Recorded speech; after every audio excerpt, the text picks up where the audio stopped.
Hello, আসসালামু আলাইকুম। আমরা চলে আসলাম সেই কলকাতার বিখ্যাত কফি হাউস, যে কফি হাউস নিয়ে মান্নাদে তার গান লিখছিল। কফি হাউসের সেই আড্ডাটা আজ আর নেই। এটা অবশ্য কলকাতায় কিন্তু কফি হাউস দুইটা, একটা নতুন একটা পুরাতন। এইটা হচ্ছে পুরাতন সেই কফি হাউস, কলকাতা ইউনিভার্সিটি এরিয়ায় বা আপনার কলেজ স্ট্রিটে গিয়ে যে কাউকে বললেই কিন্তু আপনাকে কফি হাউস দেখাই দেবে। এই সেই কফি হাউস, যে কফি হাউস দিয়ে মান্নাদে লিখছিল কফি হাউসের সেই আড্ডাটা আর নেই। অবশ্য হয়তো মান্নাদের আড্ডা নেই, কিন্তু কফি হাউসে কিন্তু আরও অনেক মান্নাদের আড্ডা দেয়।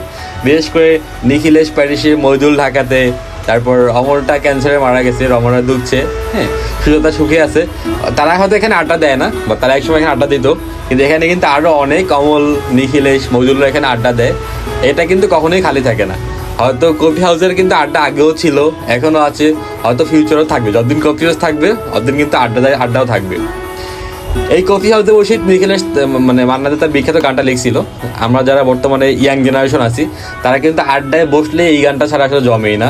আমরা যদি চার দোকানে বসি বা কোথাও আড্ডা দেওয়ার জন্য বসি, সবার আগে কিন্তু এই গানটাই মুখে আসে যখন আমরা আড্ডা দিই একসাথে। তো এইখানে বসেই হয়তো ওনার কলেজ স্মৃতিগুলো করে এই গানটা উনি রচনা করছিল, যেটা এখনও গানটা টিকে আছে। তো যারা কলকাতা যাবেন তারা কিন্তু অবশ্যই কফি হাউসটা ভিজিট করবেন। এটা কিন্তু কলকাতা থেকে খুব বেশি দূরে না, কলকাতা ইউনিভার্সিটির খুব কাছে। তো এই সেই বিখ্যাত কফি হাউস, এটা কিন্তু 2টা ফ্লোরে এবং অনেক পুরাতন একটা বিল্ডিং, যেটা অনেক আগের। তো এখানে কিন্তু ওয়ালও লেখা ছিল, এই একটা জায়গায় লেখা ছিল ওয়ালের মধ্যে, কে বলছে কফি হাউসের আড্ডা নেই। কফি হাউসের আড্ডা ছিল, আছে এবং থাকবে। তো আসলেই থাকবে। এই কফি হাউসে কিন্তু এক টেবিলে বসে 3-4 ঘন্টা অনায়াসে পার করে দেওয়া সম্ভব, যদিও এটা কিন্তু দুপুর 12টায় ওপেন হয় এবং রাত 8টায় ক্লোজ হয়। এই টাইমের মধ্যে আপনি যেখানে গিয়ে আড্ডা দিতে পারবেন, অবশ্যই আপনাকে কেউ কিছু বলবে না। আর এখানে কিন্তু প্রচুর ছেলেমেয়েরা, যেহেতু কলেজ এরিয়ার মধ্যে এটা পড়ছে, এখানে কিন্তু অনেক ছেলেমেয়েরা ফ্রেন্ড সার্কেল মিলে বা ফ্যামিলি নিয়ে আড্ডা দেয়। এখানে আড্ডা দেওয়ার জন্য শুধু কফি পাওয়া যায় এমনটা না, এটা কিন্তু এখানে কিন্তু অনেক ফাস্টফুড আইটেমও পাওয়া যায়, যেমন চিকেন ফ্রাই বলেন, বার্গার বলেন, স্যান্ডউইচ বলেন বা ফ্রেঞ্চ ফ্রাই বলেন।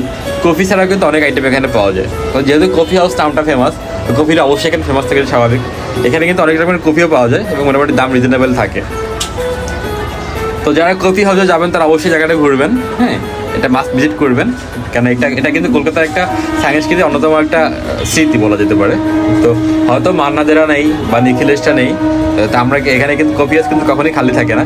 এটা কিন্তু সবসময় কারো না কারো আড্ডা মুখরিত থাকে, বিশেষ করে যারা ফ্রেন্ড সার্কেল থাকে, ফ্যামিলি নিয়ে চলে আসে। তা আমরাও চলে গেছিলাম কফি হাউসে, হয়তো আপনারাও যাবেন। ওইখানে গিয়ে কিছু স্মৃতি নিয়ে চলন করে চলে আসবেন।